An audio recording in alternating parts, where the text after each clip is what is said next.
प्रेमियों को, सभी प्रबुद्धजनों को, सभी गीता प्रेमियों को मेरी ओर से और मेरी संस्था डूअर्स पैराडाइज फाउंडेशन की ओर से सादर जय श्री कृष्ण। अभी तक भगवान श्री कृष्ण जो अर्जुन ने प्रश्न किए थे उनके उत्तर में अपने जन्म की दिव्यता का वर्णन किया,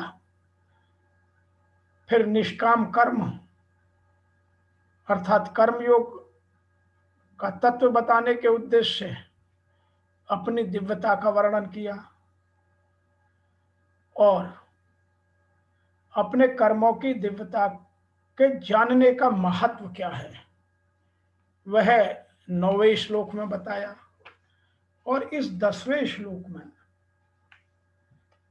भगवान के जन्म कर्म की दिव्यता को जानने वाले कैसे होते हैं, उनकी क्या विशेषताएं होती हैं, इसका वर्णन करते हैं, जिसको ऋषि वेद व्यास जी ने बड़े सुगमता से, सरलता से, सहजता से हम लोगों के लिए लिखा है। वीतराग भय क्रोध मन्मया मामुपाप्रशतः बहवो ज्ञान तपसा पूता मद्भावभा आगता। अर्थात नष्ट आसक्ति, भय और क्रोध वाले, मुझसे अनन्य प्रेम करने वाले और मेरे आश्रित रहने वाले बहुत से भक्तजन ज्ञान रूपी तप से पवित्र होकर पहले भी, अर्जुन आप केवल पहले नहीं हो या हम जिज्ञासु कोई अब नए नहीं है, हमसे पहले भी भगवान के इस स्वरूप को प्राप्त हो चुके हैं। भगवान श्री कृष्ण कह रहे हैं कि मेरे इस स्वरूप को प्राप्त हो चुके हैं, मेरे तत्व के दर्शन को जान चुके हैं। Many of my devotee without attachment, beauty देखिएगा, without attachment, without fear, without anger and undivided love for me, taking refuge in me, purified by the fire tapasa of their wisdom,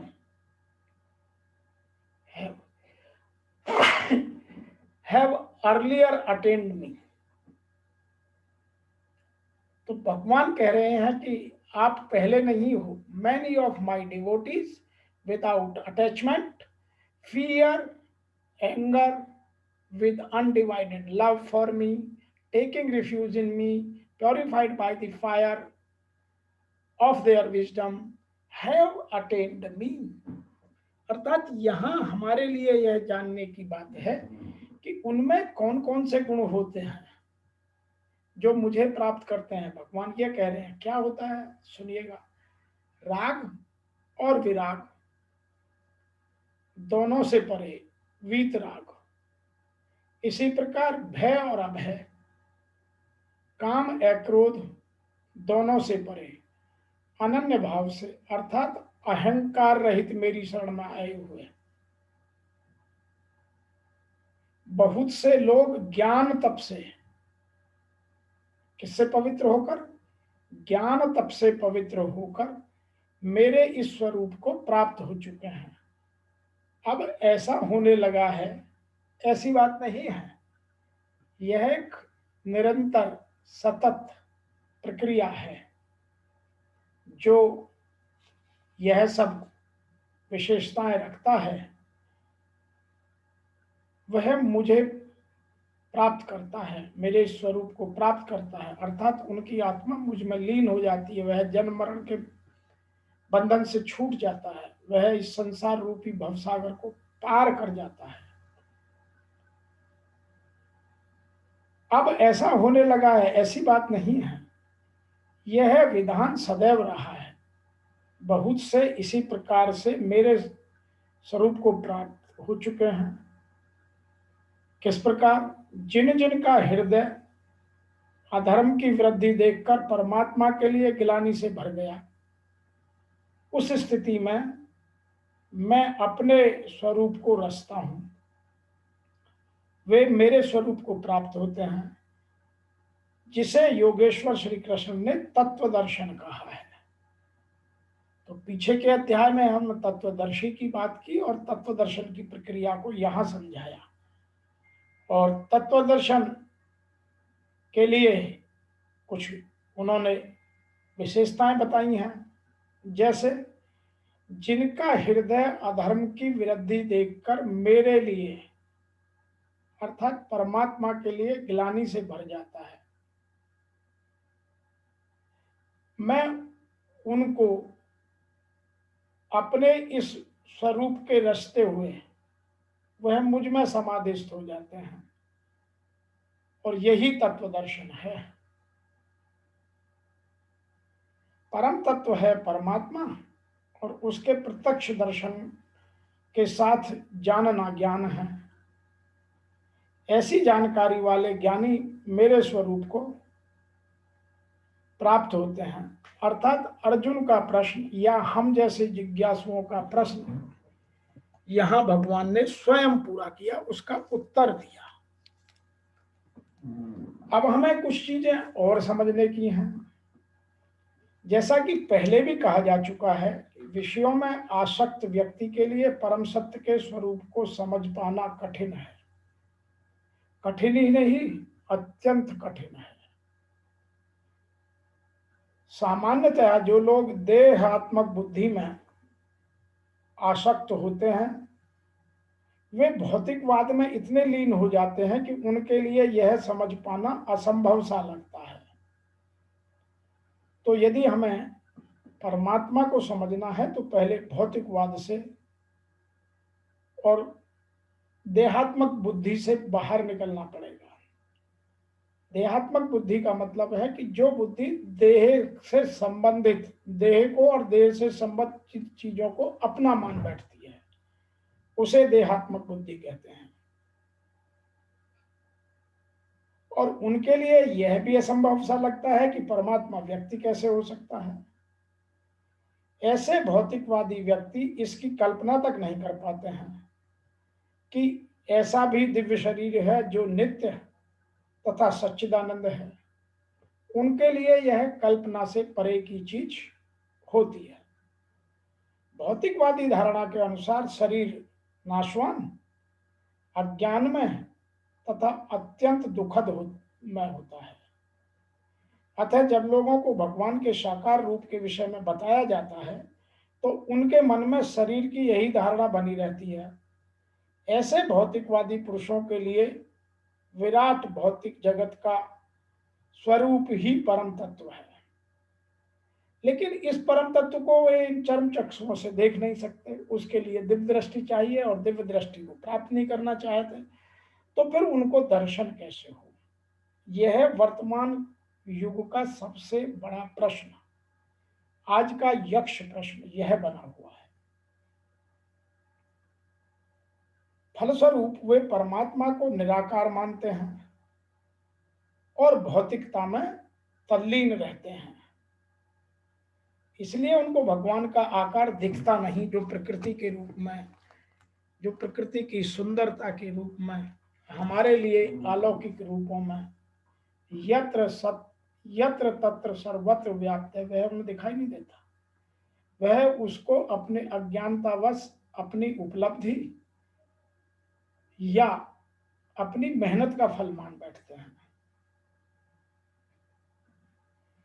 भौतिकता में इतने तल्लीन रहते हैं कि वे भौतिक पदार्थ से मुक्ति के बाद भी अपना स्वरूप बनाए रखने का विचार से डरते हैं।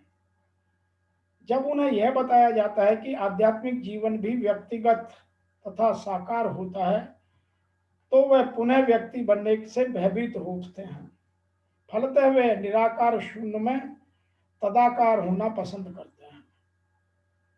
सामान्यतया ये जीवों की तुलना समुद्र के बुलबुलों से करते हैं, जो टूटने पर समुद्र में ही विलीन हो जाते हैं। पृथक व्यक्तित्व से रहित आध्यात्मिक जीवन की यह चरम सिद्धि है। यह जीवन की भयावह अवस्था है जो आध्यात्मिक जीवन के पूर्ण ज्ञान से रहित है। वह ज्ञान को पाना भी नहीं चाहते हैं और वो ज्ञान को समझना भी नहीं चाहते हैं। इसके अतिरिक्त ऐसे बहुत से मनुष्य हैं जो आध्यात्मिक जीवन को तनिक भी नहीं समझ पाते हैं, न समझने का प्रयास करते हैं। अनेक वादों तथा दार्शनिक चिंतन की विधि विसंगतियों से परेशान होकर वो ऊब उठते हैं, क्योंकि आज संसार में नास्तिकवाद, आस्तिकवाद, पता नहीं कितने वाद पैदा हो गए हैं। हम इस धर्म रूपी आडंबरों में, जो सो कोल्ड आज का धर्म है, उनमें फंस गए हैं। प्रत्येक व्यक्ति अपने धर्म को महान बताता है और अपने आप को महान समझता है, जबकि सब धर्म एक है, सब में मानवता की बात की जाती है। हम मानते नहीं है, वह अलग बात है। तो मनुष्य इन अनेक वादों से तथा दार्शनिक चिंतनों की विविध विसंगतियों से परेशान होकर ऊब उठता है या क्रुद्ध हो जाता है कि क्या सत्य है, क्या असत्य है, सब लोग क्या कर रहे हैं, और मूर्खता बस वह निष्कर्ष निकाल लेता है कि परम कारण जैसा कुछ भी नहीं, परमात्मा जैसा कुछ भी नहीं, अतः प्रत्येक वस्तु अंतोतगत्वा शून्य है, और वह शून्यवाद की ओर बढ़ जाता है। ऐसे लोग जीवन की रुग्णावस्था में होते हैं, उनकी मानसिकता बीमार होती है। और इसके विपरीत कुछ लोग भौतिकवाद में इसलिए आसक्त होते हैं कि वे आध्यात्मिक जीवन की ओर ध्यान ही नहीं देते। और कुछ लोग इतने निराशावादी होते हैं कि सभी प्रकार के आध्यात्मिक चिंतनों से क्रुद्ध होकर प्रत्येक वस्तु पर अविश्वास करने लगते हैं। तो इस संसार में तरह तरह के लोगों की भरमार है। हमें सबसे अलग होकर इस चिंतन को आगे बढ़ाना, और यही मैं प्रयास और मेरी संस्था प्रयास कर रही है। इस अंतिम कोटि के लोग किसी न किसी मादक वस्तु का सहारा लेते हैं। अंतिम कोटि कौन सी? जो निराशा में फंसकर आध्यात्मिक चिंतनों से क्रुद्ध होकर प्रत्येक वस्तु पर अविश्वास करने लगते हैं और भौतिकवाद पर केवल विश्वास करते हैं। वह लोग वर्तमान में किसी न किसी मादक वस्तु का सहारा लेते हैं और उसी को अपनी उपलब्धि मानते हैं।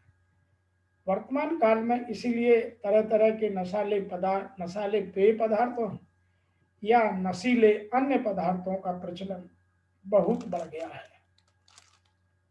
पीछे हमारे फिल्म उद्योग ने कई पिक्चरें भी इन पर बनाई, हमें समझाने का प्रयास किया कि ये मादकता आध्यात्मिकता से कोई संबंध नहीं रखती, और हम इन नशीले पेय पदार्थों या अन्य पदार्थों को लेकर जब मादकता का सहारा लेते हैं तो हम केवल अपनी भूल और अपने अविश्वास को दिखाते हैं, उसके अतिरिक्त कुछ नहीं।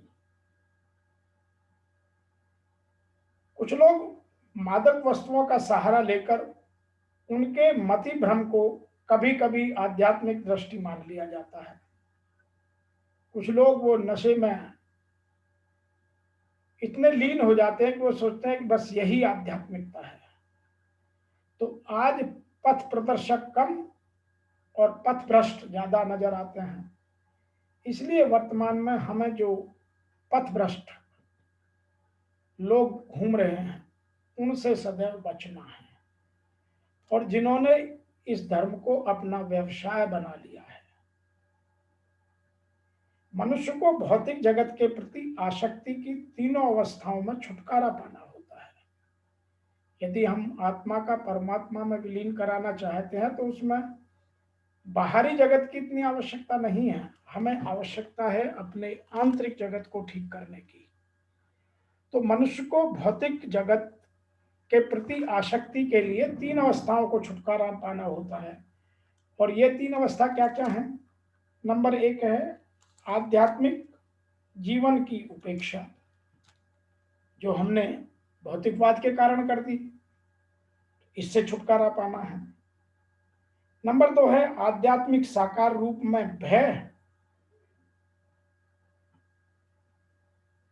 इससे छुटकारा पाना है कि जो आध्यात्मिकता में भगवान के साकार रूप की बात की है, हम नास्तिकवादी लोग उसको निराकार में ले जाते हैं।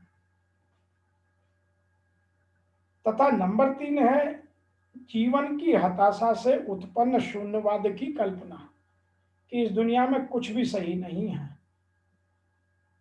जो मैंने थोड़ी देर बाद पहले की थी कि मूर्खतावश हम अंतोत्गत्वा शून्य की ओर चले जाते हैं, तो वह शून्यवाद में चले जाते हैं और शून्यवाद की कल्पना हमारे से हमें बाहर आना है, तभी हम इन तीनों अवस्थाओं से छुटकारा पा सकते हैं।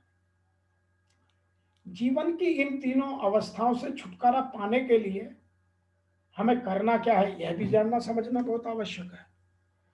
तो जीवन की इन तीनों अवस्थाओं से छुटकारा पाने के लिए हमें प्रमाणिक गुरु के निर्देशन में भगवान की शरण को ग्रहण करना और भक्ति में जीवन के नियम तथा विधि विधानों का पालन करना आवश्यक है। तो इसके लिए क्या बताया?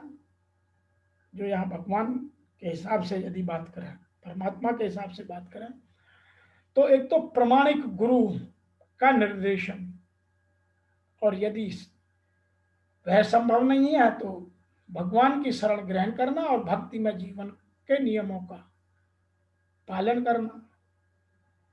अब भक्ति में जीवन की अंतिम अवस्था भाव या दिव्य ही ईश्वरीय प्रेम कहलाती है।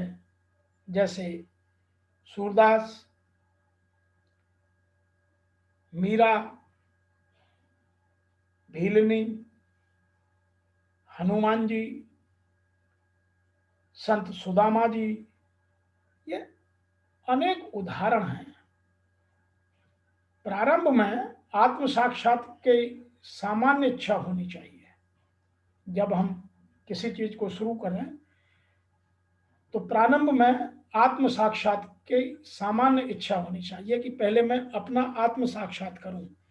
आत्म साक्षात का मतलब क्या है कि मैं कौन हूं, मैं कहां से आया हूं, मैं कहां जाऊंगा और मेरे जीवन का उद्देश्य क्या है, और मैं उस उद्देश्य की प्राप्ति कैसे और किन के साथ या किन साधनों से कर सकता हूं। तो यह आत्म साक्षात्कार की प्रक्रिया है। तो सबसे पहले तो इसकी इच्छा होनी चाहिए। इससे मनुष्य ऐसे व्यक्तियों की संगति करने का प्रयास करता है जो आध्यात्मिक दृष्टि से उठे हुए हैं, जो संत पुरुष हैं। अब आज वर्तमान में संत का पाना, संत को ढूंढना आसान काम नहीं लगता, क्योंकि कुछ व्यापारियों ने अपनी दुकान धर्म के नाम पर चला रखी है और वो केवल आडंबर करते हैं, हम लोगों की भावनाओं के साथ खेलते हैं और अपना व्यापार चलाते हैं। तो संत को पाने के लिए भी हमें कुछ अलग तरीके से अपने विवेक को उठाना पड़ेगा। अगली अवस्था में गुरु से दीक्षित होकर नवदीक्षित भक्त उनके आदेशानुसार भक्ति योग प्रारंभ करते हैं। तो जो गीता में तीन तरह के योग बताए हैं, ज्ञान योग, कर्म योग और भक्ति योग, यहां मैं उन तीनों की बात करना चाहता हूं। तो अगली अवस्था में गुरु से दीक्षित होकर नव दीक्षित भक्त लोग उनके आदेशानुसार भक्ति प्रारंभ करते हैं। इस प्रकार सदगुरु के निर्देशन में भक्ति करते हुए वह समस्त भौतिक आसक्ति से मुक्त होने का प्रयास करते हैं। उसके आत्म साक्षात में स्थिरता आती है और वह भगवान कृष्ण के विषय में श्रवण करने, गीता पढ़ने में उसकी रुचि विकसित होने लगती है। इस रुचि से आगे चलकर कृष्ण भावना अमृत में आसक्ति उत्पन्न होने लगती है, जो भाव में अथवा भगवत प्रेम में या उसकी पीढ़ी से सीढ़ी पर प्रथम सोपान में परिपक्व होते हैं, वह आगे की ओर चल पड़ते हैं। ईश्वर के प्रति प्रेम ही जीवन की सार्थकता है। जब तक हम ईश्वर के प्रति प्रेम नहीं करेंगे, तब तक हमारा जीवन सार्थक नहीं है। जब तक हम इस भौतिकवाद से, इस प्रकृति से प्रेम करते रहेंगे, इस शरीर से प्रेम करते रहेंगे, तब तक कुछ नहीं हो सकता। ईश्वर के प्रति प्रेम ही जीवन की सार्थकता है। प्रेम अवस्था में भक्त भगवान की दिव्य प्रेम भक्ति में निरंतर लीन रहता है। अतः भक्ति की मंद विधि से प्रमाणक गुरु के निर्देशन में सर्वोच्च अवस्था प्राप्त की जा सकती है और समस्त भौतिक आसक्ति, व्यक्तिगत आध्यात्मिक स्वरूप का भय तथा शून्यवाद से उत्पन्न हताशा से मुक्त हुआ जा सकता है। जो पूर्व मैंने 3 अवस्था बताई थी कि आध्यात्मिक जीवन की उपेक्षा और आध्यात्मिक साकार के रूप का भय तथा जीवन में हताशा से उत्पन्न शून्यवाद, इन तीनों से मुक्त हुआ जा सकता है और वह मुक्त होने का तरीका है भगवत प्रेम। तभी मनुष्य अंत में इस आत्मा को परमात्मा से मिला सकता है। ऐसा यहाँ इस श्लोक में भगवान श्री कृष्ण अर्जुन को समझाकर आसक्ति, भय और क्रोध से मुक्त होकर मुझ में पूर्णतः तन्मय होकर और मेरी शरण में आकर बहुत से व्यक्ति भूतकाल में मेरे ज्ञान से पवित्र हो चुके हैं। इस प्रकार से उन सब ने मेरे प्रति दिव्य प्रेम को प्राप्त किया है। यह इस गीता के 4थे अध्याय के 10वें श्लोक का मूल भाव है और जिसको हम वर्तमान में समझने के लिए, जो वर्तमान में धार्मिक गुरुओं ने अपने व्यवसाय खड़े कर रखे हैं, उनसे बचने के लिए हमें अपने विवेक को ऊपर उठाना होगा और प्रमाणिक गुरुओं की शरण में जाना होगा। अब प्रमाणिक गुरु ढूंढना, सबके अपने अपने विचार हो सकते हैं। कुछ लोग गीता का गहन अध्ययन कर स्वयं ही भगवान में अपने आप को समाधिस्थ कर लेते हैं। कुछ लोग गीता का ज्ञान प्राप्त कर अपने जीवन में आसक्ति, भय, क्रोध सबको छोड़कर भगवान से अनन्य प्रेम करने लगते हैं। कुछ लोग इतनी भक्ति करते हैं कि फिर उन्हें सिवाय भगवान के और कुछ दिखता ही नहीं है, वह पूर्णतः भगवान पर आश्रित हो जाते हैं। तो यह व्यक्तिगत प्रश्न और इच्छा है कि मैं प्रमाणिक गुरु किसे मानूं और खोजूं या ना खोजूं। इसके लिए हमें किसी और के प्रमाणिकता की कम, अपने विवेक की आवश्यकता ज्यादा होती है।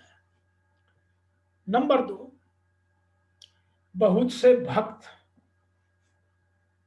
ज्ञान रूपी तप से, देखिए यहां तीनों बातों को भगवान ने कहा है। पहले में कहा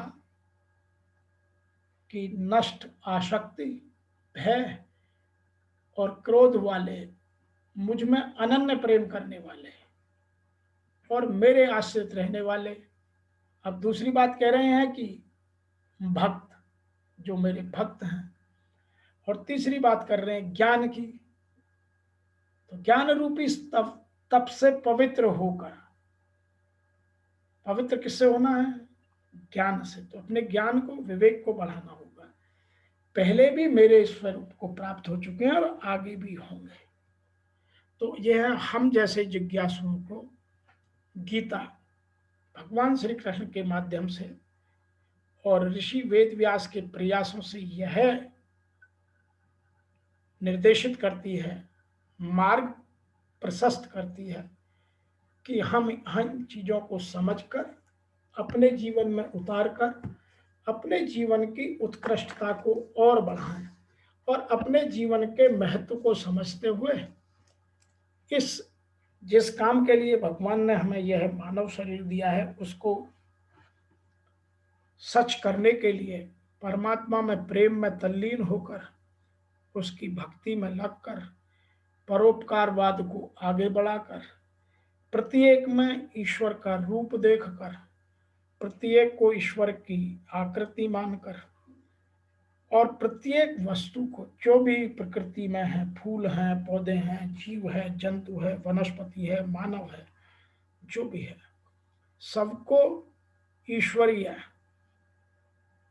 प्रतिनिधि मानकर उनका यथा उचित सम्मान कर, उपभोग कर अपने जीवन को सफल बनाए। आज के इस चौथे अध्याय की श्लोक संख्या 10 की व्याख्या में इतना ही। फिर शीघ्र मिलते हैं आगे के श्लोकों की व्याख्या लेकर। तब तक के लिए आपको मेरी ओर से और मेरी संस्था डूअर्स पैराडाइज